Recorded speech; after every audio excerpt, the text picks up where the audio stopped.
precisamos orar pelo Brasil, precisamos orar até por essa situação.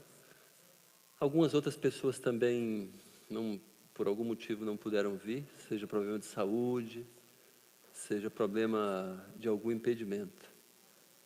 E também algumas outras não vêm por falta de vergonha na cara mesmo, né? Às vezes preferem outras coisas. E quando tem uma razão, ou suposta razão, acabam preferindo outra coisa que não o momento que Deus reserva para a gente, como igreja, para desfrutarmos das bênçãos que Deus nos dá, que não dá no outro lugar. Dá é nessa comunhão, entrega é nesse momento. Graça que muitas vezes a gente até quer, mas não consegue no outro lugar. Muitos não conseguem entender isso. E acaba tendo uma vida desigrejada, ou por preferência mesmo, por omissão às suas responsabilidades quanto a ser cristão. E temos entendido que precisamos ter uma comunhão, obviamente, com os irmãos, na nossa família estendida, porque a gente precisa ser preparado para a nossa missão. Talvez o grande fracasso do cristão é ele imaginar que vive para si mesmo. Nós temos que entender, se já não entendemos, que nós temos uma missão para cumprir. Somos agentes de Jesus no planeta Terra. Ele quer alcançar o mundo através da nossa vida. E nós precisamos estar preparados, precisamos nos preparar para isso. E ter comunhão, viver com os no momento adequado, e a nossa igreja tem até relativamente pouco tempo com isso, isso também faz parte desse treinamento, desse crescimento, disso que nós precisamos mesmo.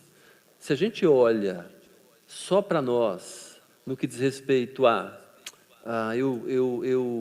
eu preciso ir para a igreja porque só eu preciso, geralmente a gente vai fraquejar, porque a gente não é tão hábil de se avaliar. A gente é muito benevolente com a gente mesmo. A gente é muito mais criterioso e a gente alista um monte de coisas que outras pessoas precisam crescer e precisam aprender. Nós somos benevolentes conosco. A gente quer empurrar para outra pessoa, as outras pessoas, a necessidade de crescimento. A gente não. Muitas vezes a gente pensa, não, eu suporto sem isso. Eu vou levando a vida sem isso. Mas quando a gente está tratando de cristianismo, Hebreus mesmo fala de que estarmos juntos, congregarmos, é uma maneira de eu também encorajar os outros que estão indo para a igreja, encorajá-los a permanecerem na fé, permanecerem crescendo. E eu também sou encorajado pelas outras pessoas. Por isso que a gente precisa manter a linha, a gente precisa criar verdadeiramente compromisso de não se ausentar da comunhão dos irmãos. Quando a gente tem uma razão, um motivo para a gente se afastar, é lógico que a gente está sofrendo consequências e vai fazer outras pessoas sofrerem algumas consequências. Mas quando a gente olha só para a gente pensa, não preciso. Eu não preciso.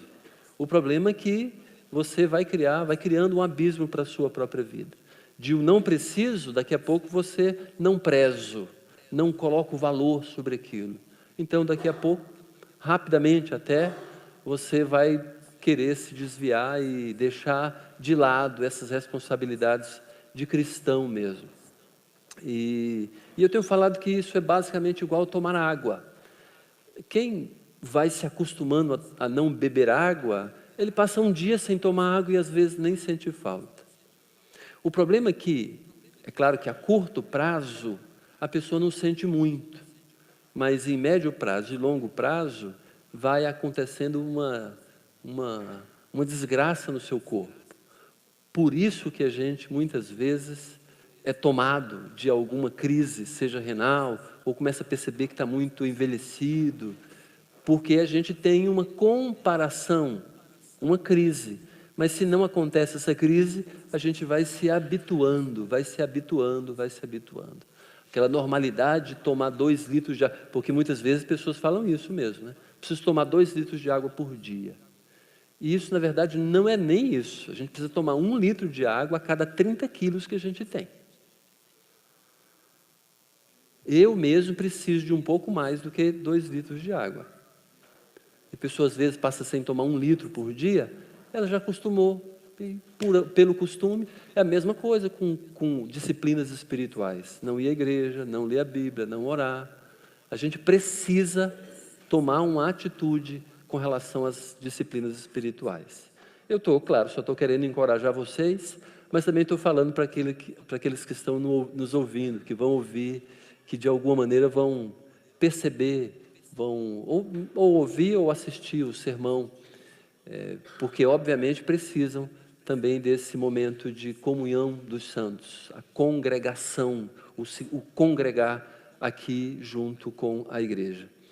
Temos falado sobre missão, porque nós temos essa missão, e a nossa igreja vive em função de uma missão, de fazer com que todas as pessoas do mundo, ajudar nesse processo, conheçam o Evangelho, entendam e respondam ao Evangelho.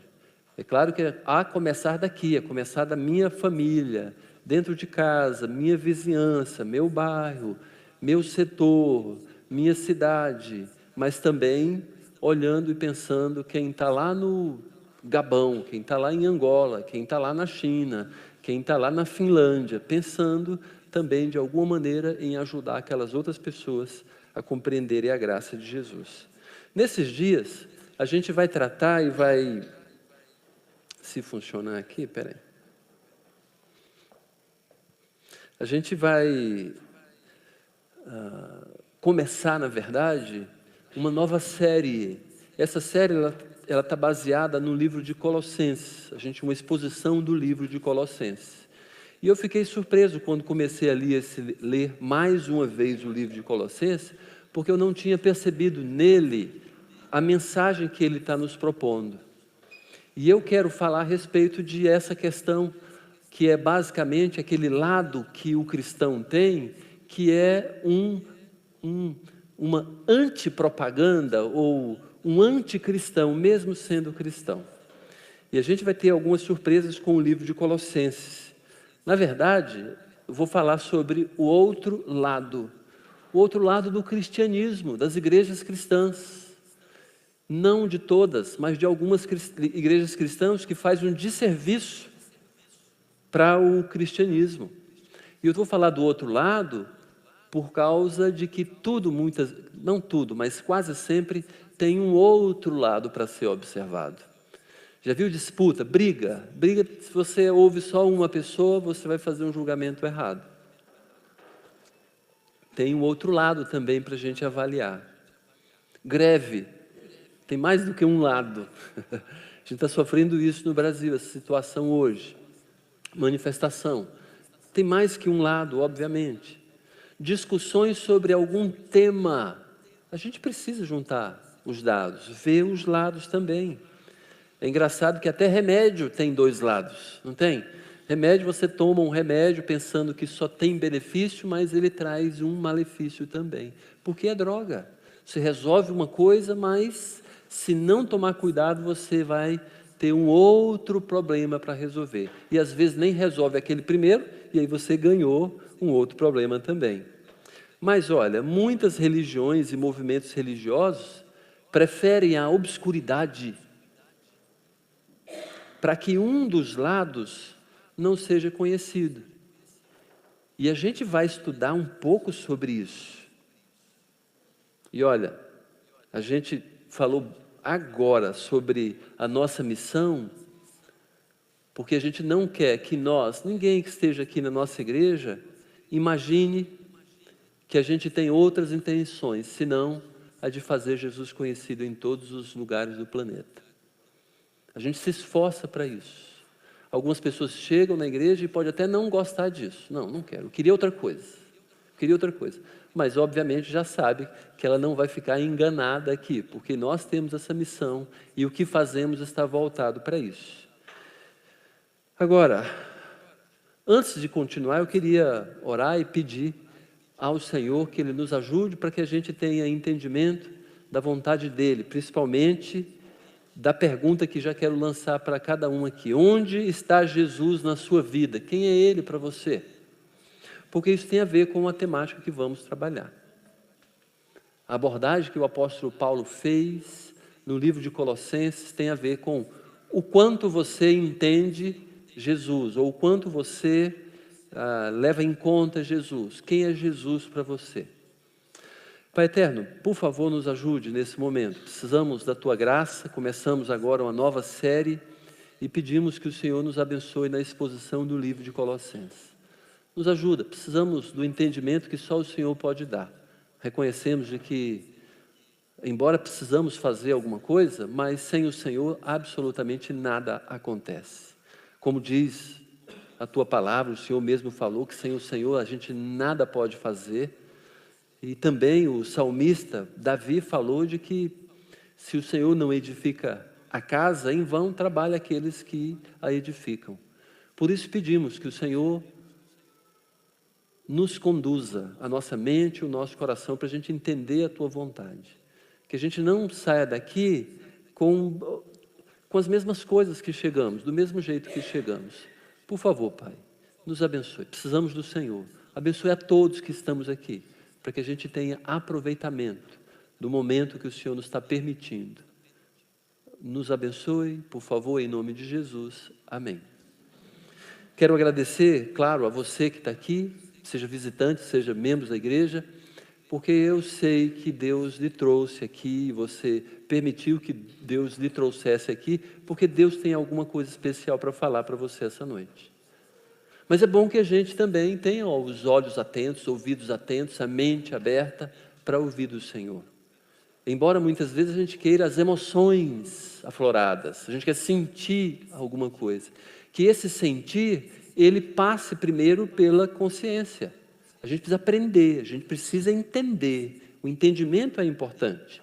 Por isso a gente precisa, pelo menos, levar em conta algumas coisas que as igrejas têm trazido para a nossa vida, para a vida dos seguidores das religiões.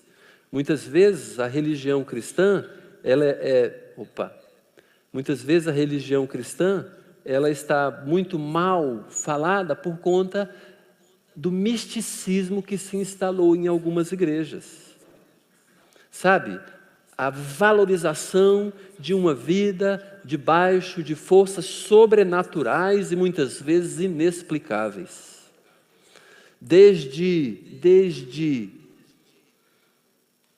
o urro santo, desde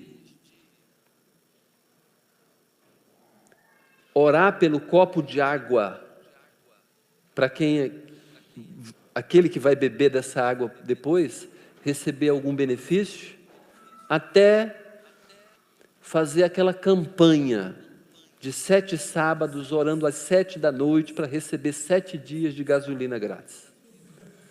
Essas campanhas essas coisas que são místicas, de onde que o pessoal tira isso? Mas muitas igrejas têm se envolvido com o misticismo. Sal grosso ao redor da casa.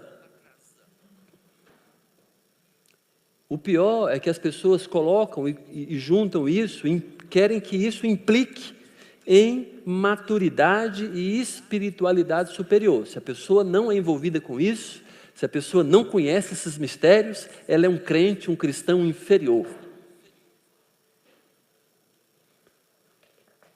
Por outro lado, tem também algumas pessoas que colocam a prática da religião cegamente, sem olhar o contexto,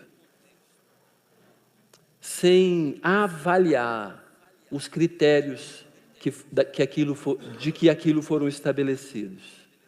Muitos grupos religiosos não admitem barba, tatuagens, brincos, e às vezes até nem permitem instrumentos de percussão na igreja. E até implicam isso também em uma espiritualidade superior. A pessoa obedece à regra e vai obedecer à regra pela regra, e não pelo objetivo pelo qual a regra foi estabelecida. E às vezes essa regra é só a regra humana, Deus nem estabeleceu. É o legalista, o legalista. Uns são místicos, outros legalistas. E uns são místicos e legalistas ao mesmo tempo. Agora também, dentro das igrejas, de algumas igrejas, tem o alienismo.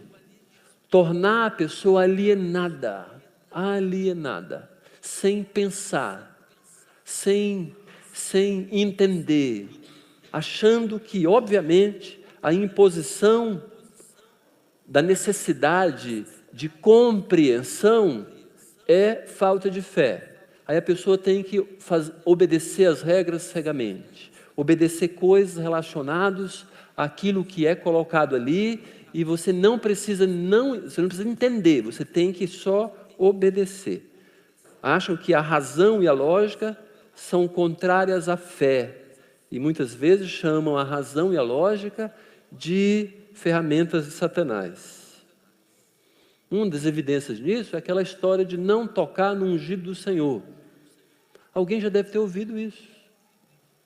Alguém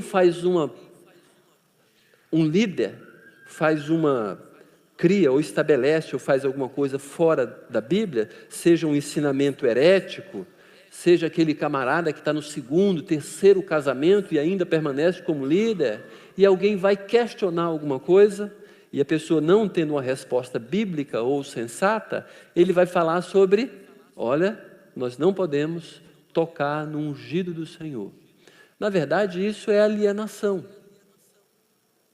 Pessoas que não querem que a gente pense, preferem que a gente fique alienada. Todas as cartas do apóstolo Paulo têm uma mensagem para nos oferecer. Uma mensagem a respeito de um assunto particular. Todas as cartas que a gente tem lido e as que a gente vai ler também, a gente precisa entender que o apóstolo Paulo, seja Pedro, seja João, seja Lucas, quem escreveu alguma coisa, tem uma mensagem. Estou falando mais do Novo Testamento. Tem uma mensagem para entregar. E a gente precisa entender essa mensagem. A gente precisa compreender isso. E a gente tem que usar a lógica, usar a razão. A gente precisa ler e compreender. Não tem esse negócio de alguém falar e a gente tem que aceitar porque fulano de tal, que é superior, não sei das quantas, ele, primeiro que não é superior, ele é que está falando. A gente tem que combater isso. No Novo Testamento tem algumas situações que nos ajudam a compreender de que nós temos que questionar, temos que avaliar. Os bereanos mesmo, aquele grupo que o apóstolo Paulo mesmo elogiou, até falou que eles eram mais nobres do que da igreja de Tessalônica, porque eles avaliavam o que as pessoas estavam pregando e ensinando. Eles verificavam se as coisas de fato eram daquele jeito. E olha que eles estavam avaliando aquelas pessoas que estavam pregando, era Paulo, Barnabé, Silas, pessoas que a gente tem em alto conceito, e eles avaliavam. 1 Coríntios fala de que na igreja havia aqueles que questionavam, que peneiravam, avaliavam os profetas. Aquele que verificava mesmo essas pessoas. Quer dizer, na igreja tinha gente que pensava, que raciocinava. Então, o que eu quero dizer para vocês, que no livro de Colossenses demonstra que Jesus é superior a qualquer manifestação religiosa e Jesus é suficiente para qualquer cristão genuíno. Quando então colocamos misticismo, legalismo ou alienismo como alguma coisa que vai ser superior ao entendimento e à compreensão de Jesus, eu estou sendo um cristão anticristão. Por isso que o que a gente vai trabalhar nesses próximos dias tem a ver com o outro lado. Aquilo que muitas vezes parece piedoso, aquilo que muitas vezes parece espiritualidade, muitas vezes entra nessa situação de místico, de legalista e de alienação. E muitos são alienados mesmo, muitos cristãos, são alienados de tal maneira que não conseguem raciocinar e entender quase nada. Outros são legalistas. Vão à igreja, não vão para aprender, não vão pelo objetivo de ir à igreja. Eles vão porque querem cumprir uma regra. Quando oram, oram para cumprir uma regra. Leem a Bíblia, eu tenho que ler um capítulo por dia. Aí lê daquele mesmo jeito que você, né? Quando a gente lia na escola, que não quero cumprir um objetivo. O professor pediu para ler, a gente vai ler e não compreende nada. Mas leu. Sem objetivo de aprendizagem. Para que a gente lê então? Para que a gente vai na igreja então? Para que a gente ora então? Ou até jejua, que é outra questão também que as pessoas colocam nessa área de misticismo. Colocam numa situação que a pessoa muitas vezes nem compreende, nem tem uma lógica, não tem mesmo. E nem estou falando que tudo na Bíblia tem uma lógica clara para a gente entender. Tem a lógica divina, mas 99% tem. É possível de ser compreendido.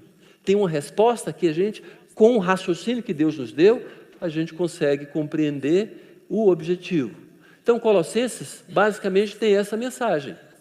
O apóstolo Paulo escreve o livro de Colossenses, nos dando a direção de que Jesus é superior a qualquer manifestação religiosa, qualquer uma delas, mas também que Jesus é suficiente para a nossa vida.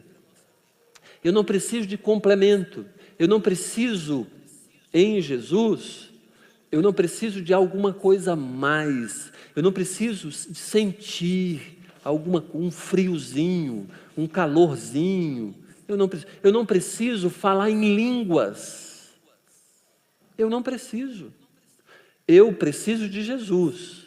Ao mesmo tempo que o que eu preciso é de Jesus, eu tenho que entender que Jesus é suficiente, Ele é superior, inclusive, a qualquer coisa que se promova numa igreja. A gente tem que buscar a pessoa de Jesus. A gente não precisa buscar nenhuma oração forte. A gente não precisa buscar, não é ver uma pessoa falando mistérios. Quantas pessoas vão para a igreja só para alguma revelação? Alguma coisa desse tipo. Por quê? Porque ela não está buscando Jesus. Ela quer alguma coisa, uma ideia daquilo que talvez seja algo mais do que Jesus. Paulo estava falando isso. É lógico que a gente encontra isso nos dias de hoje.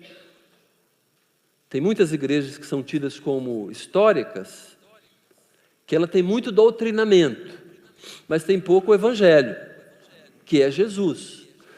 Mas nas igrejas pentecostais e neopentecostais, muitas vezes tem misticismo, legalismo e alienismo também. Então a gente precisa avaliar como é que nós estamos, como que a nossa igreja, eu e você somos. A gente tem buscado Jesus? Tem procurado Jesus?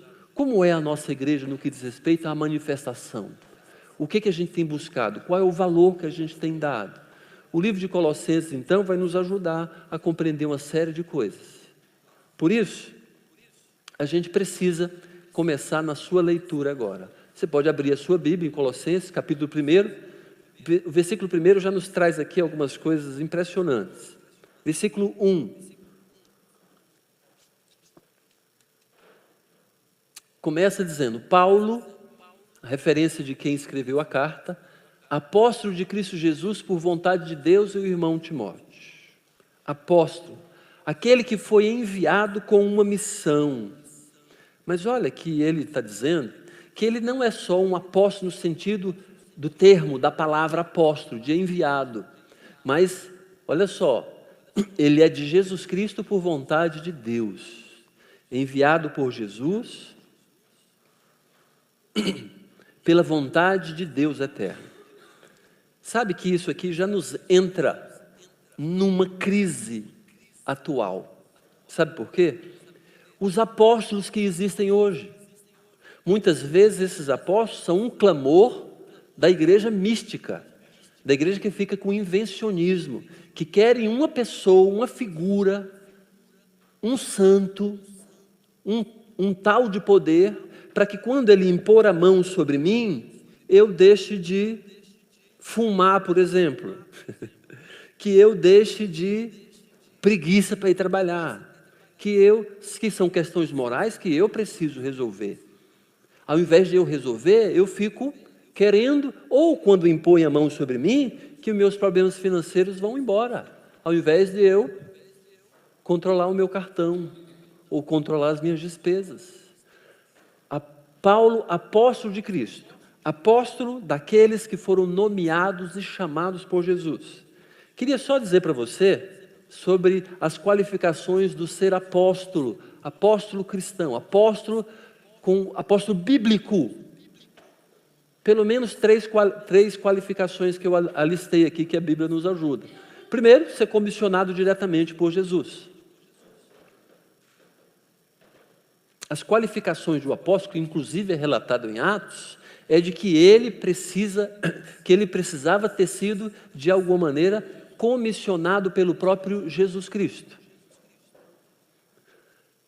Precisava ter sido testemunha ocular da ressurreição de Jesus. A pessoa deveria ter visto Jesus em carne e osso, ressurreto. E precisava, obviamente, entender que ele serviria para a realização de grandes milagres. Gente, você acha que esses tidos apóstolos hoje em dia têm essas qualificações? Qual dessas? Mas isso é a Bíblia que está citando. Mas você ouve falar que fulano se autodenomina ou foi denominado apóstolo. Por quem? Por uma igreja. Ou por outro apóstolo qual? Se ele precisava ser chamado, ser comissionado por Jesus. Ele nunca viu Jesus ressurreto. Nunca viu. E, obviamente, se colocam como esses que realizam grandes milagres, mas parte disso é embuste, é fake, são mentiras que as pessoas têm inventado. Mas as qualificações que falam a respeito de coisas que não podem esconder, não podem mentir, a pessoa não pode inventar, essas pessoas não apresentam essas qualificações. Por isso que é importante a gente compreender onde nós estamos. O apóstolo Paulo, já no primeiro versículo da carta que ele escreveu à igreja de Colossos, ele falou e deu o seu perfil. Eu sou apóstolo. Eu sou apóstolo de Jesus, fui enviado por Jesus mesmo.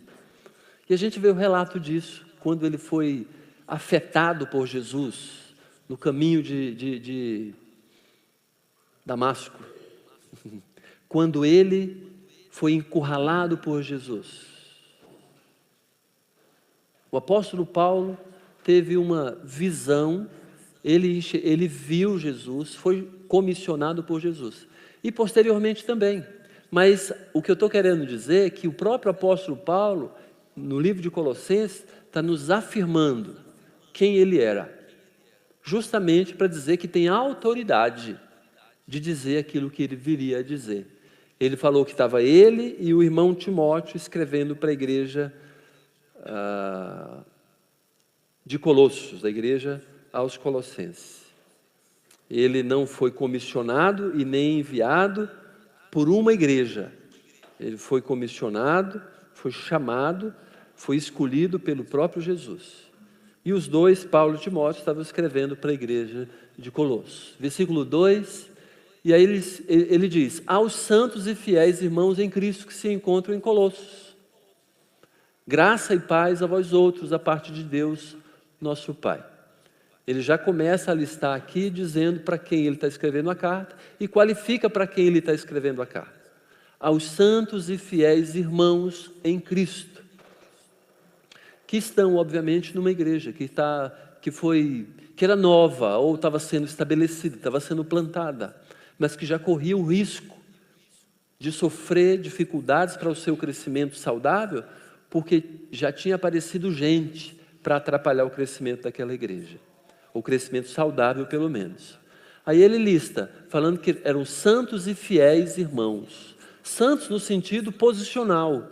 Santos separados por Deus. Do mesmo jeito que nós aqui. Nós não somos santos no sentido de pureza, porque todos somos pecadores.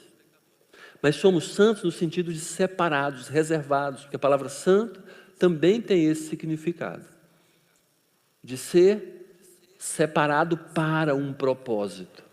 E o propósito que nós fomos reservados e separados é anunciar o nome de Jesus, a pessoa de Jesus, para quem ainda não o conhece. Mas é interessante que ele fala das pessoas da igreja, fiéis, fiéis, fiéis. Aqueles irmãos eram alistados por fiéis. Uma igreja que estava em desenvolvimento, crescendo, estava sendo plantada, estava sofrendo o investimento certo de alguns hereges, mas ali tinha irmãos que eram fiéis, que você podia contar com eles. Não ia correr nos ventos de doutrina, naquilo que estava mais brilhante, naquilo que era mais confortável. Fiéis nesse sentido, de cada um entender claramente que pertencer a Jesus é muito melhor do que pertencer a qualquer outra coisa na vida. Embora muitas vezes a gente queira pertencer a muita outra coisa. A gente quer pertencer muitas vezes ao dinheiro que a gente tem, ou ao status, à posição social que a gente tem, ou a alguma outra coisa, ou a alguém. Mas aqui, muito claramente, o apóstolo Paulo está falando de que aqueles irmãos eram fiéis. Aí diz aqui, graça e paz a vós outros da parte de Deus, nosso Pai. De novo, falando a respeito da necessidade que a gente tem da graça de Jesus, o favor imerecido, coisas que nós precisamos conhecer e saber desde cedo. Graça é de graça. É difícil.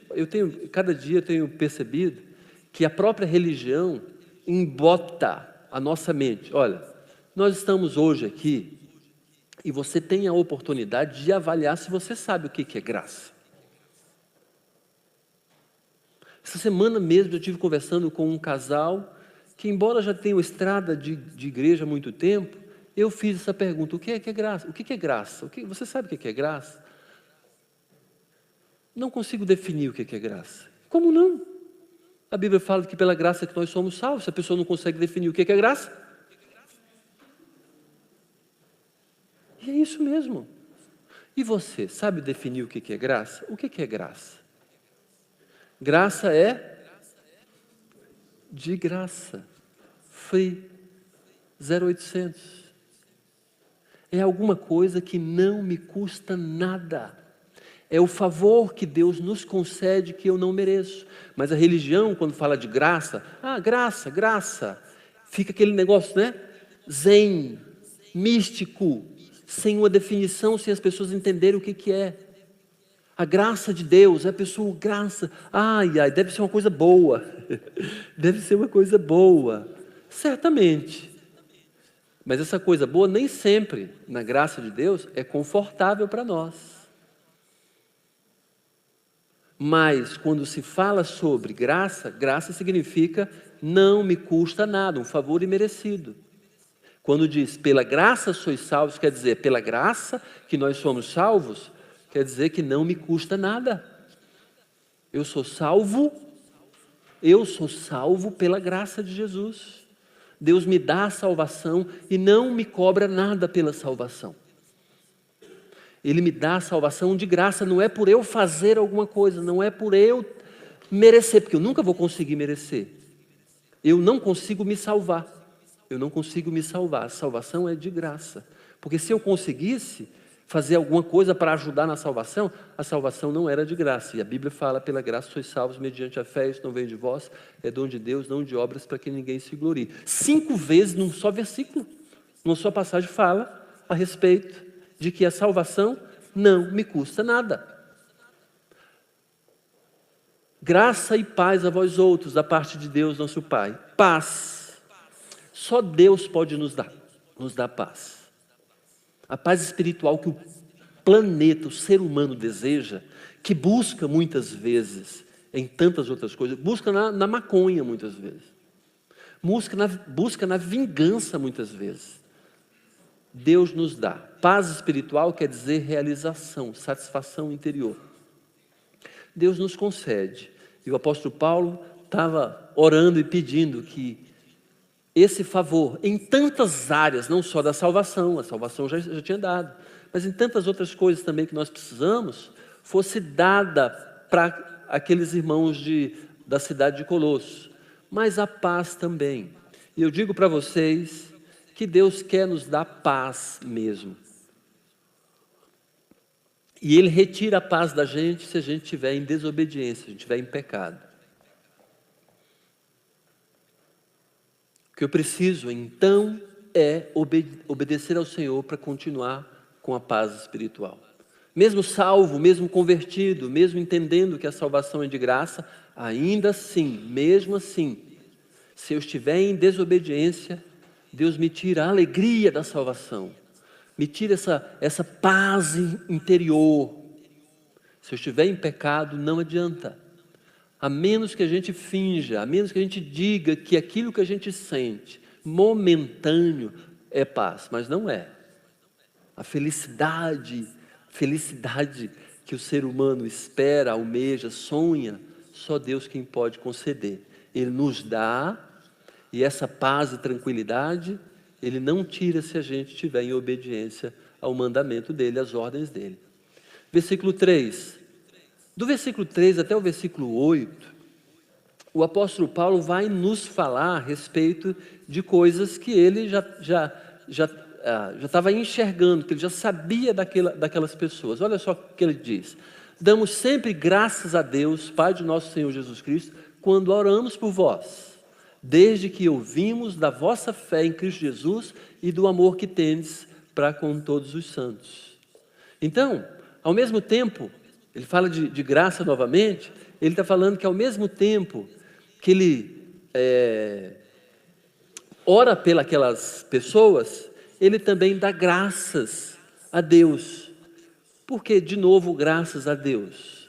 Aquela graça que ele espera que Deus dê, ele deseja que Deus dê à igreja, mas aqui ele está falando, damos sempre graças a Deus.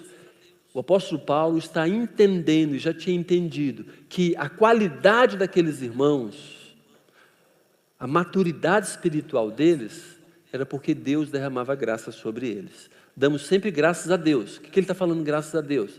Graças a Deus. Do jeito que a gente fala graças a Deus. Por que aconteceu isso? Graças a Deus. Foi Deus quem causou isso. Por que aconteceu isso? Graças a Deus. Deus é quem causou. E aí ele está falando, damos sempre graças a Deus. Senhor, entendemos que o Senhor deve ser honrado, porque aquelas pessoas entenderam, ouviram e obedeceram ao Evangelho, desde que ouvimos a vossa fé em Cristo Jesus e do amor que tendes para com todos os santos. Olha só, fé e amor.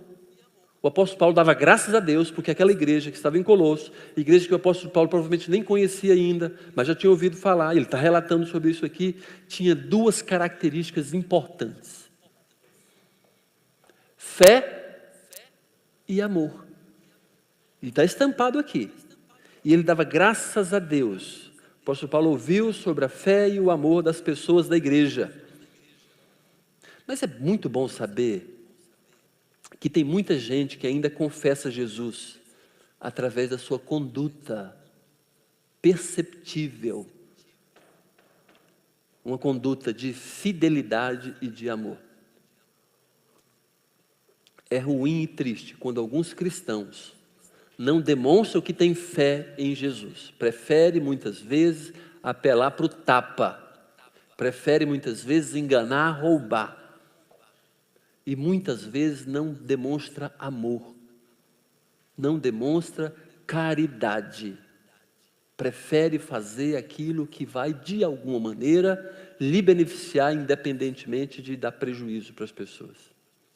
Igual, acho que vocês viram no jornal, a mulher falando sobre o abastecimento que ela estava fazendo, não sei qual cidade era, Rio de Janeiro, não sei, e ela passando na televisão, e ela falou, não, eu estava com o tanque do meu carro já bem, talvez meio tanque.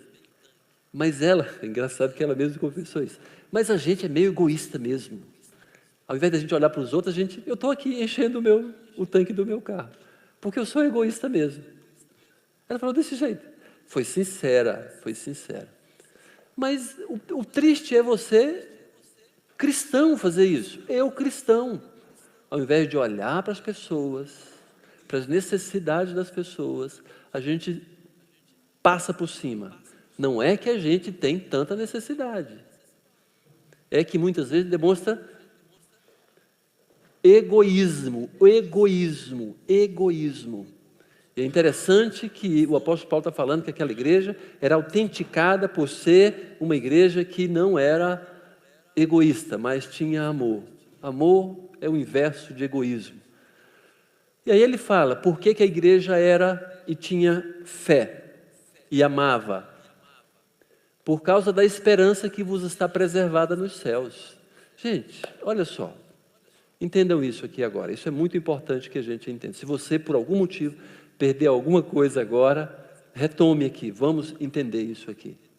O apóstolo Paulo disse que aquela igreja era autenticada, reconhecida por ter fé e por amar. Ele vai dizer o motivo porque aquela igreja, aquelas pessoas tinham fé e amavam. Porque aquelas pessoas, olha só, por causa da esperança que aquelas pessoas tinham, sabiam que estava preservada nos céus. Quem sabe que vai para o céu, quem tem certeza que vai para o céu, certamente tem uma conduta diferente. Se você sabe que vai para o céu, é certo que você tem uma segurança, que não vai precisar ficar matando ninguém, não vai precisar passar por cima de ninguém, não vai precisar ficar brigando num posto de gasolina, para poder... Gente, é claro, por que essas pessoas fazem isso? É pela falta de esperança. Não estou falando que a gente não tem necessidade ou não vai ter necessidade de gasolina, eu estou falando isso. O que eu quero dizer é de que a gente não precisa partir para a briga. A gente não é uma pessoa desesperada, a gente tem esperança. E aqui está dizendo que aquela igreja tinha fé e amava, porque sabia que tinha o que eles precisavam estava no céu. Olha, ele fala, olha, da esperança que vos está preservada nos céus, da qual antes ouviste pela palavra da verdade do Evangelho. Eles ouviram um dia o Evangelho, entenderam, responderam ao Evangelho dizendo, eu quero a graça de Jesus sobre nós. E o Evangelho transforma. É o Evangelho que faz isso. E a gente olha aqui que a razão pelo que aquela igreja, aquelas pessoas eram reconhecidas, era fé e amor. E por que tinham fé e amor? Porque a esperança delas estava no céu. E segundo, porque o Evangelho transforma as pessoas. O Evangelho transforma as pessoas. Aí ele fala do Evangelho, que chegou até vós.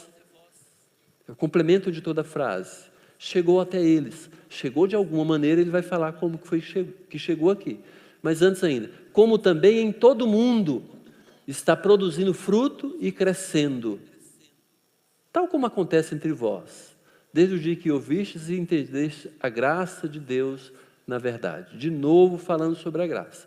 Mas, parênteses que o apóstolo Paulo fala aqui, é que em todo mundo o Evangelho estava produzindo fruto e crescendo. Duas coisas aqui. Produzir fruto e crescimento. Extremamente importante nós compreendermos nosso papel na igreja cristã. Eu preciso dar fruto. Se você é cristão, qual vai ser o seu fruto? Cristão ou não? Preciso ser missional, preciso falar da graça de Jesus, fazer discípulo de Jesus. Se eu sou discípulo de Jesus. Muitas vezes a gente faz o crítico de Jesus, porque muitas vezes a gente assim é. Muitas vezes a gente faz discípulo de bandalheira, porque a gente assim é. Mas o Evangelho que transforma a vida das pessoas, nos transformou. Esse que é o poder de Deus para a salvação de todo que crê, esse que também vai salvar as pessoas e vão transformar as pessoas. Eu, se sou um cristão genuíno, preciso também produzir frutos. Ajudar que o Evangelho cresça. Essa responsabilidade não é responsabilidade só de um ou de outro. Jesus não nos mandou evangelizar, irmãos. Jesus nos ordenou fazer discípulos. É claro que para fazer discípulo de Jesus eu preciso falar do Evangelho. É óbvio, o Evangelho que é a base para qualquer crescimento espiritual. Sem o Evangelho, ninguém cresce espiritualmente. Produzindo fruto e crescendo, tal acontece entre vós, desde o dia em que ouvistes e entendestes a graça de Deus na verdade. Ouvir e entender. Não adianta você entregar um folheto tal evangelístico para as pessoas se ela não vai ler, ou se vai ler não vai entender. A pessoa precisa ouvir e precisa entender. Do mesmo modo, preste atenção que isso também faz parte da nossa, talvez, transformação. As pessoas estão ao seu redor, ao meu redor, na escola, no trabalho, na vizinhança, na família. Ela precisa muito mais do que ver o seu bom testemunho. Porque bom testemunho não leva ninguém a compreender o Evangelho. O bom testemunho faz com que as pessoas nos ouçam. O bom testemunho, que já não é uma coisa fácil para os cristãos hoje, porque muitas vezes quer se aproveitar das circunstâncias. Além do bom testemunho, a gente precisa falar para que as pessoas possam ouvir e falar de tal modo que ela venha entender. Então, não é muito difícil da gente saber que objetivos que Deus tem para a gente. Fui salvo para continuar com essa missão de falar de tal modo que as pessoas venham a entender a graça de Deus na verdade.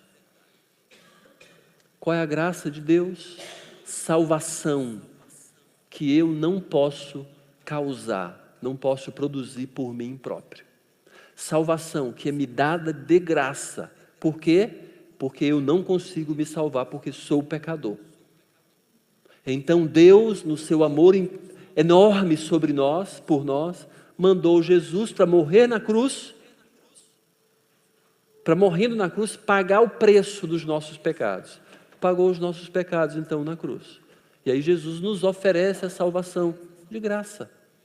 Aquele que crê em mim tem a vida eterna. Como que a pessoa então vai para o céu? Depositando a sua confiança somente em Jesus para ir para o céu. Outra coisa além disso é heresia. Não é cristianismo. É heresia. Obedecer às regras para ir para o céu. Ninguém vai para o céu por obedecer à lei. A Bíblia fala sobre isso. Vai para o céu porque a pessoa fala em línguas.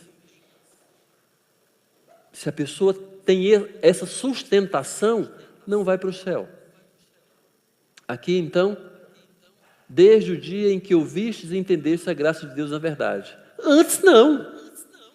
Porque antes disso, antes de entender a graça, ouvir e entender, não tem condições da gente produzir coisas boas. Paulo fala isso em Efésios também, que as boas obras Deus já tem preparado para que a gente ande nelas. Bom, versículo 7. Segundo fostes instruídos por Epáfras. Epáfras, talvez uma das pessoas que o apóstolo Paulo comissionou para ir em Colossos, já tinha sido obviamente alcançado pelo Evangelho, chegou lá para plantar a igreja provavelmente, e estava anunciando para aquelas pessoas o que era o Evangelho. Mas aí o apóstolo Paulo fala quem é Epáfras. Para eles, nosso amado conservo, e quanto a vós, fiel ministro de Cristo. Quer dizer, Epáfras, que também é uma espécie de servo do apóstolo Paulo, ou aquele que está debaixo da mesma missão, mas diante da igreja, ele é ministro de Cristo, mas um fiel ministro de Cristo, um pastor naquela igreja, o qual também nos relatou do vosso amor no Espírito. Quer dizer, ao mesmo tempo que ele plantou a igreja, talvez já estava dando as informações para o apóstolo Paulo como é que aquela igreja estava. Aqui é a última parte dessa nossa introdução do livro de Colossenses. Por esta razão, também nós. Então, o apóstolo Paulo só falou o que já tinha acontecido. A igreja tinha sido alcançada pelo Evangelho. Por essa razão, também nós, desde o dia em que o ouvimos, Epáfras, não cessamos de orar por vós, ao mesmo tempo que de dar graças pelo que vocês já cresceram, né, e de pedir que transbordeis de pleno conhecimento da sua vontade, em toda sabedoria e entendimento espiritual. O apóstolo Paulo tinha um pedido de oração a Deus para aquela igreja. Qual era o pedido? Entendimento, compreensão, conhecimento da vontade de Deus, transbordeis de pleno conhecimento da sua vontade e em toda sabedoria e entendimento espiritual. Deus não quer que a gente seja alienado. Deus não quer que a gente o desconheça. Deus quer que a gente compreenda, tenha acesso a Ele, compreenda a vontade dEle, porque só assim a gente pode ter a informação que precisamos para a nossa vida, para a nossa satisfação, para a nossa vida espiritual. Aí por isso que ele, versículo 10, ele fala, a fim de viver de modo digno do Senhor. A fim de viver de modo digno do Senhor, para o seu inteiro agrado, frutificando em toda boa obra e crescendo no pleno conhecimento de Deus. Uma das razões pelas quais ele pede conhecimento para aquela igreja, é que a igreja, olha, com o objetivo das pessoas viverem de modo digno do Senhor. O que é viver de modo digno do Senhor? O apóstolo Paulo fala isso em Filipenses também. Tem gente que é cristã, mas não tem um comportamento digno de ser de Cristo. Tem gente que é até cristã, mas parece um ateu. É um cristão, mas vive num comportamento de imoral, uma pessoa indecente, uma pessoa boca suja, que as pessoas mesmo não conseguem qualificá-las como cristãs. Embora nada que a gente possa fazer tenha poder de nos salvar, a gente tem que viver uma vida que as pessoas que estão de fora nos enxerguem e falem assim, se a salvação for por obras, por ética, por compromisso, por fidelidade, esse fulano seria salvo. Eles não sabem a respeito de que nós somos pecadores, e somos mesmo. Quer dizer, sabem, mas não sabem o quanto que somos igual a eles. O problema é que nós fomos lavados pelo sangue de Jesus. Mas entendem que muitos cristãos não têm dignidade de serem chamados cristãos. O que o apóstolo Paulo está dizendo é que a gente precisa do conhecimento necessário, do entendimento, da sabedoria, para a gente viver a vida de tal modo que as pessoas podem falar, esse é um verdadeiro cristão. Esse é um cristão. Às vezes a gente percebe que algum cristão não tem um bom testemunho, ou é tão atrapalhado no seu testemunho, que uma pessoa que não é cristã tem uma moralidade superior a ela. Isso é vergonha para a gente. Eu e você precisamos, viver de modo digno do Senhor. Mas sem conhecer a vontade de Jesus, a gente não consegue viver de modo digno do Senhor. O problema é que muitas vezes a gente não quer conhecer a vontade do Senhor porque a gente julga que ela não é boa, perfeita e agradável. Para a gente, não é boa para a gente. Às vezes não é agradável mesmo. Porque o nosso coração é tão corrupto que a gente queria que não fosse daquele jeito. Porque a gente prefere o nosso reino. Olha só, se eu viver então do modo digno do Senhor, eu vou viver para agrado dEle. E aqui é mais uma vez aquelas colocações que a gente precisa saber e entender e aceitar. Eu preciso viver a agenda de Jesus e não a minha agenda. Preciso viver para que Jesus seja aquele que é entronizado e não eu. A minha vida então tem que corresponder a isso. Abisaí, preciso cumprir com a agenda de Jesus e não a minha. Frutificando em toda boa obra e crescendo no pleno conhecimento de Deus. De novo, ao mesmo tempo que eu frutifico, fazendo aquilo que devo fazer, cresço no pleno conhecimento de Deus. O exercício de fazer a vontade de Deus também nos dá mais conhecimento de Deus. Sendo fortalecidos, olha, com todo o poder, segundo a força da sua glória, em toda perseverança e longanimidade, com alegria, dando graças ao Pai que vos fez idôneos à parte que vos cabe na herança dos santos na luz. Bem, aqui fala nesse trecho, o resumão, versículo 12, dando graças ao Pai, de novo falando, que a gente precisa reconhecer Deus como o agente causador de tudo aquilo que é bom para a gente. Mas geralmente Deus não concede graça a quem não quer a graça de Jesus. A quem fica correndo de Jesus. A quem, ouvindo a voz dele, não abre a porta. Então isso tem tudo a ver conosco. Quando a gente prefere aquilo que é contrário ao que Deus quer. Muitas das vezes a gente reconhece que os pecados que nós cometemos são evitáveis, a grande maioria. Muitas vezes eu peco por sem vergonhice, por safadeza, porque eu prefiro.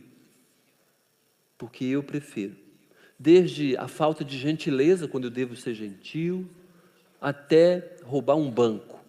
O tempo todo Deus tem nos alertado e nos chamado a atenção. Mas a gente vai preferindo, mesmo reconhecendo, isso não é bom, isso não é legal. E a gente, se vai resistindo à vontade de Deus, a gente vai engrossando a casca. A gente vai ficando mais distante. Daí a pouco a gente vai fazer coisas horríveis que a gente não imaginava, que as pessoas nem imaginavam sobre nós. A gente vai fazer. A gente vai ser o vigarista. A gente vai ser pior do que o que se imaginava. Pior do que aquele que não conhece Jesus. Porque a gente foi preferindo a nossa própria vontade. Se alguém nos repreende, a gente briga com a pessoa. Porque a gente não quer ser repreendido. Se alguém nos ensina, a gente não quer ser ensinado, a gente fica longe da pessoa. Porque simplesmente não queremos a vontade do Senhor para a nossa vida. E a coisa vai piorando a cada dia mais. Cada dia mais. A gente vai preferindo o nosso próprio coração, a nossa própria vontade. A gente vai resistindo a Deus, que quer nos encher da graça dele. Deus quer nos fazer melhores. Deus quer nos derramar a graça dele. Por que não derrama sempre? A culpa não é de Deus. A culpa está do lado de cá. Do lado de cá. Não é? A gente, eu gostaria de orar mais, de ler mais a Bíblia, de ser mais envolvido na igreja, de ajudar as pessoas. Deus quer isso também. Sabe por que não acontece? Porque essa nossa vontade, ela é superficial. A gente, na verdade, não quer. Na verdade, a gente não quer. Tá bem. O que eu aprendi e posso compartilhar hoje? Que lições eu posso levar para casa para poder, tanto para eu ter mais reflexão e aprender um pouco mais, mas também compartilhar com as pessoas? Primeiro, eu reconheço que faço parte de uma igreja local e ela é melhorada ou piorada comigo, por minha causa.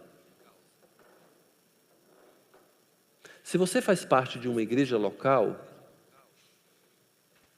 espero que você entenda, nós fazemos parte dessa igreja local aqui. Mas saiba, ela é melhorada ou piorada com você, comigo. Na escola, quem já estudou, quem estuda, quem gostava de fazer trabalho em grupo?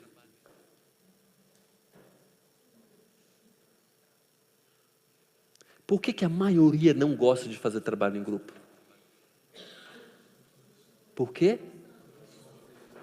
Porque os responsáveis do grupo, seja lá 1, 2 ou 3, é que vão ficar com todo o trabalho.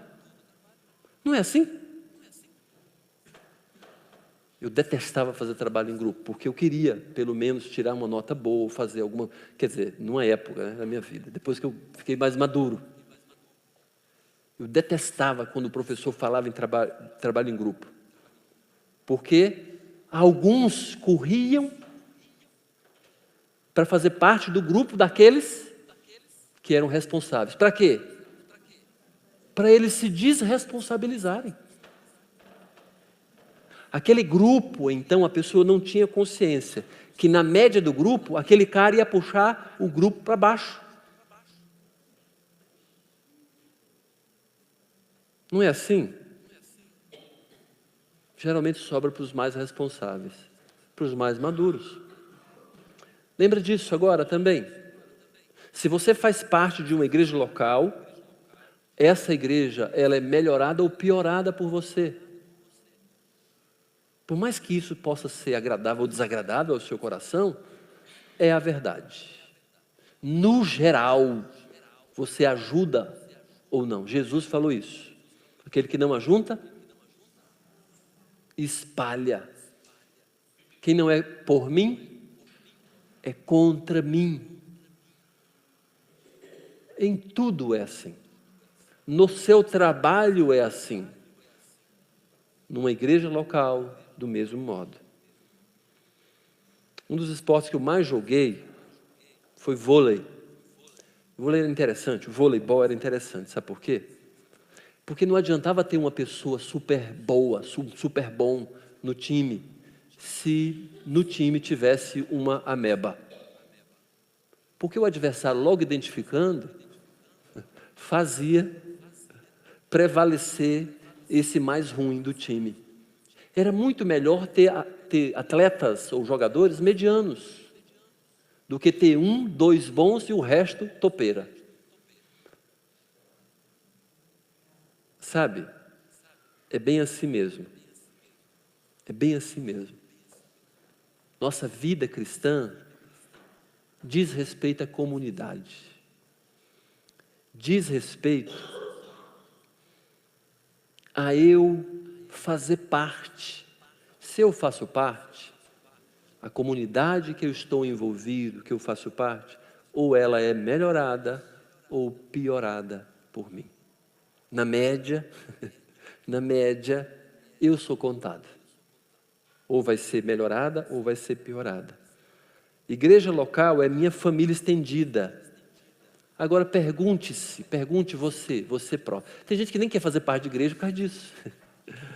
Porque no fundo ela reconhece que é uma família estendida. Mas pergunte agora a você mesmo. Pergunte-se ao seu coração se todos da igreja fossem iguais a você. Se todos da sua igreja fossem iguais a você. Como seria? Como seria o discipulado na igreja?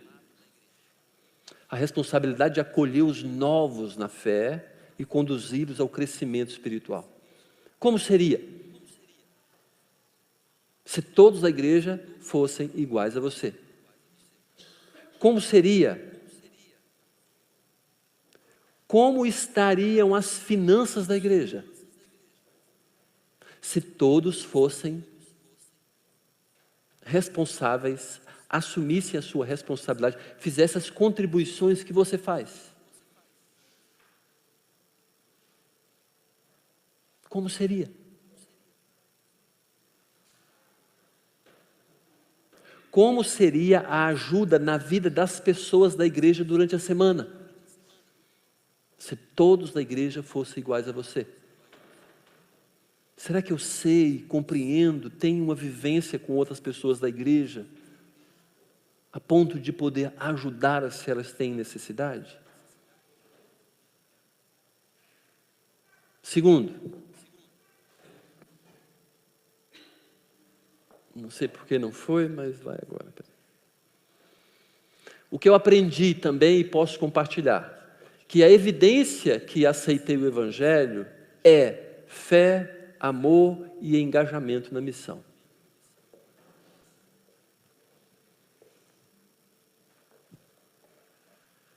aceitei. A ideia aqui tem a ver com compreendi e respondi sim.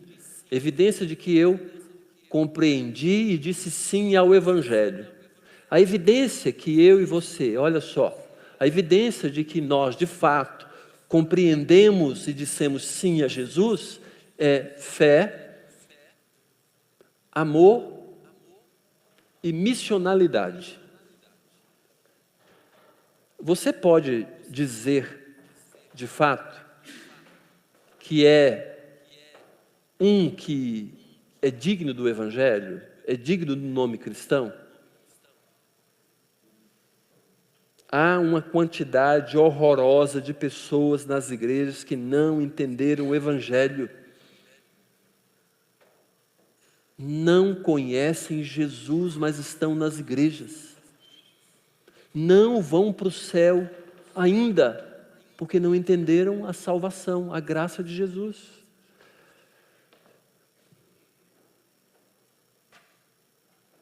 Fé, amor e engajamento, envolvimento, missionalidade. Nessa viagem que nós fizemos agora, eu e minha família, para Macaé, Rio de Janeiro, pregamos numa igreja, mas um dos dias a gente foi jantar na casa de um casal que nos acolheu lá para conversar e também, obviamente, nos servir. A gente foi muito bem servido, bem interessante, muito legal. Esse casal, eles são nadadores, nadaram realmente como profissionais. Ele foi atleta olímpico na Olimpíada de 2004. Ele, nadador olímpico. Na época do Tiago, não tem um Tiago lá do... Vai, né? Assim. Mas uma coisa que ele nos falou que eu achei interessante. Ele falou que levantava todos os dias às 5 horas da manhã para treinar, depois ir para a escola e depois treinar de novo. 4 horas da manhã ele levantava para treinar, escola, treinar. De segunda a sábado. Ele era, se eu não me engano, ele era filho de pastor. Ele entendia que só daquela maneira ele tinha chances reais de ser um nadador competitivo. Ele compreendeu e reagiu. Muitos de nós compreendemos o Evangelho e sabemos que aquilo vai ter um custo para a gente, mas a gente prefere voltar atrás. Muitas vezes a gente quer, de fato, é interessante, a gente até entrou nesse assunto lá. As pessoas olham, seja para o atleta, Copa do Mundo que vem aí, muitos queriam estar no lugar daqueles atletas. Ou qualquer outro esporte, Olimpíadas. Cara, era legal, imagina se eu estivesse ali. O problema é que quando as pessoas olham para frente, preciso passar por esse processo, muitos não querem. Quer o quê? O resultado. Se de fato você entender o Evangelho, consequentemente você vai responder a ele com fé, amor e missionalidade. Quem não entendeu ainda, dificilmente vai ter fé, amor e missionalidade. Mas se você entendeu, a resposta que a gente dá deve ser essa. O que a gente pode entender, então, é que se você não está envolvido na missão, você não ama e você não tem fé, você não pode ser digno de ser chamado cristão. Eu não posso ser digno de ser chamado cristão. O Evangelho recebido, aceito, obviamente tem que fazer com que a gente responda. Tantas coisas são assim na vida, não é? Tantas coisas, que muitas vezes a pessoa fala que entende, mas não entende. Diz que compreende, mas não é não. Na hora que tem que fazer alguma coisa, não faz. O apóstolo Paulo já nos demonstra aqui que eu, de fato, para ser ou demonstrar que entendi o Evangelho, eu tenho que ser uma pessoa engajada na missão. Tenho que amar e tenho que ter fé. Jesus acima de tudo e de todos. É saudável lavar as mãos? Dificilmente alguém falaria que não. Dificilmente alguém falaria que não. Sabe que no Brasil, mais de 12 bilhões de reais são gastos anualmente com enfermidades que o simples lavar as mãos evitariam? Fala aí uma doença que a gente poderia evitar se a gente lavasse as mãos. Gripe, a gente lembra disso fácil, fácil, não é? Gripe, pelo menos a gripe, seja a gripe da galinha, gripe da galinha é H1N1, seja a gripe mais comum, mas olha, eu fiz uma listinha aqui. Hepatite A. Várias causas da diarreia. Sarna, catapora, conjuntivite, sapinho em criança, que eu descobri que é candidíase.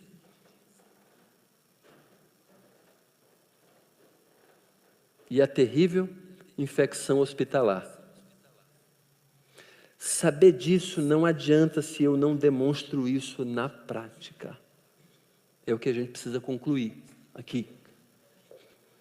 O evangelho que eu recebo, que eu recebi, que eu de fato fui afetado, só é demonstrado se de fato eu estou engajado na missão, tenho fé e tenho amor.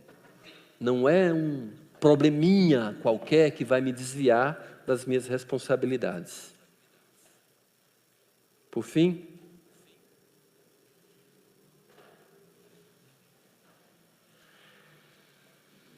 a graça de Deus é para darmos graças a Ele e Ele ser honrado com tudo. Enquanto a gente ficar julgando que somos causadores do nosso bem, não daremos graças a Deus.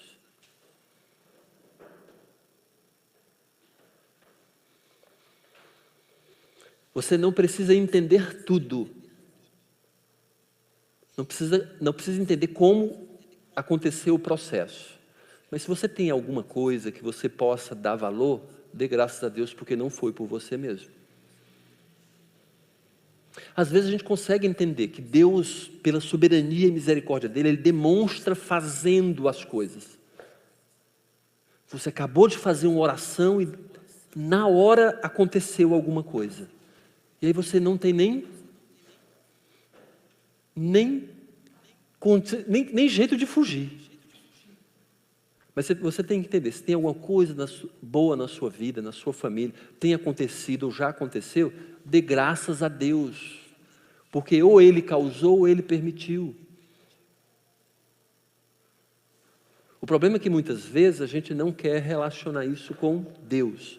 Aquele benefício. Por quê? Porque a gente não quer dar honra para Deus, a gente quer dar honra para a gente. Nossos esforços, nossos estudos, nossa capacidade intelectual, nossa beleza, nosso jeito. Foi isso que... Não. Há 5 anos atrás, a gente tem uma parreira ali, né, lá no canto. Aqui na igreja, no final. Eu moro lá nos fundos da igreja.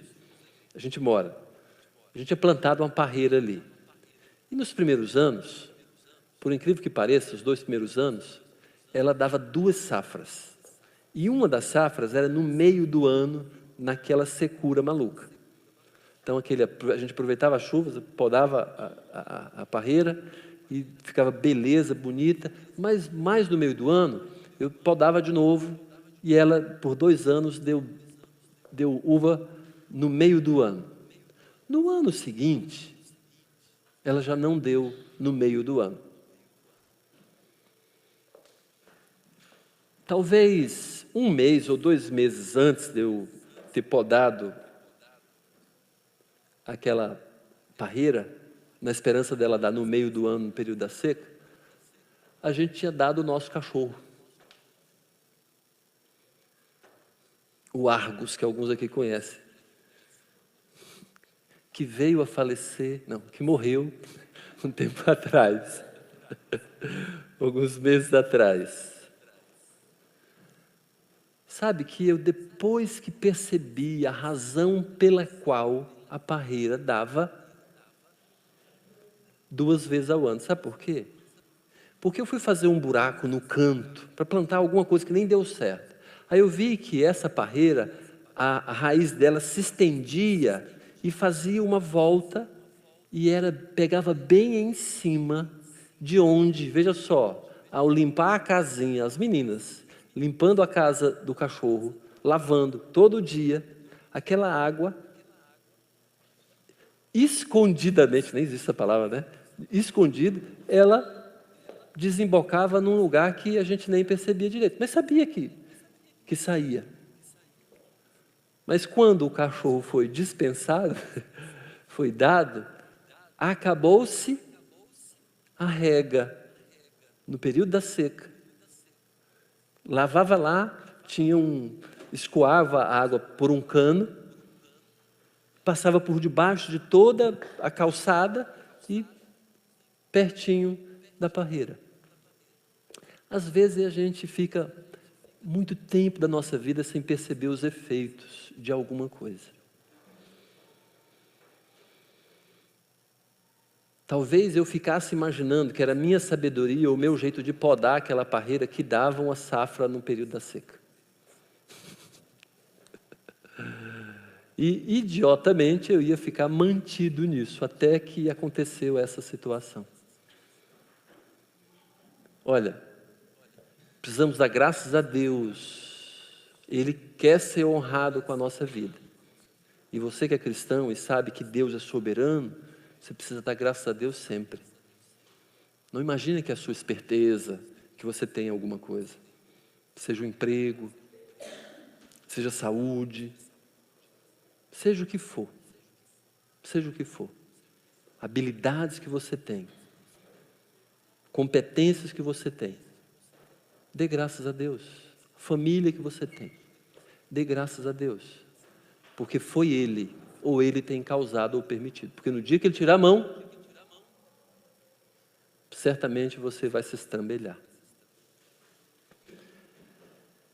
Pai, pedimos graça ao Senhor para que a gente entenda melhor o Teu interesse na nossa vida. Como o apóstolo Paulo orou, que a Tua verdade a gente tenha conhecimento.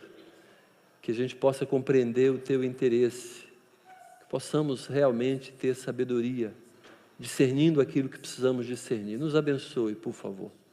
Obrigado porque o Senhor é bom e tem cuidado de cada um de nós. Nos faça entender e compreender mais do Senhor sempre, sempre, sempre.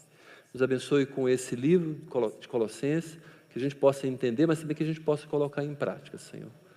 Nos ajude para que, no decorrer do estudo dele, da compreensão dele, nós também venhamos a crescer mais e mais em direção ao caráter de Jesus. Por favor, nos abençoe. Obrigado pelo que o Senhor tem nos concedido, o desafio que o Senhor nos traz. Em nome de Jesus. Amém.